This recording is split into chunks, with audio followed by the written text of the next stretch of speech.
ఈ ఒక్క శ్లోకం జపిస్తే మనసులో భయం తగ్గి జీవితం పవిత్రమైన మార్గంలో నడుస్తుందని శాస్త్రాలు చెబుతున్నాయి.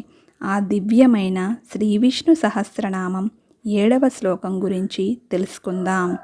ఈ శ్లోకంలో శ్రీ మహావిష్ణువును ఇంద్రియాలకు అందని పరబ్రహ్మగా, శాశ్వతుడుగా, సర్వులను ఆకర్షించే కృష్ణ స్వరూపుడుగా స్తుతిస్తారు.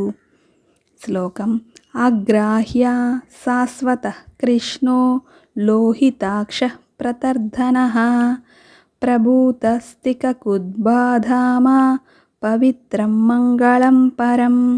భావం: అగ్రాహ్య అంటే ఇంద్రులకు అందనివాడు, శాశ్వత అంటే నిత్యుడు, శాశ్వతమైనవాడు, కృష్ణ అంటే సర్వులను ఆకర్షించే నీలమేఘశ్యామల స్వరూపుడు, లోహితాక్ష అంటే అరుణవర్ణ నేత్రాలు కలిగినవాడు, ప్రతర్ధన అంటే అధర్మాన్ని, దుష్ట శక్తులను నాశనం చేసేవాడు, ప్రభూత అంటే అపారమైన ఐశ్వర్యము, శక్తి కలవాడు, త్రికకుద్బాధామ అంటే 3 లోకాలకు ఆధారమైనవాడు, పవిత్రం అంటే పవిత్రతకు మూలమైనవాడు, పరమం మంగళం పరం సమస్త శుభాలకు మూల కారణమైన పరమమంగళ స్వరూపుడు అని అర్థం.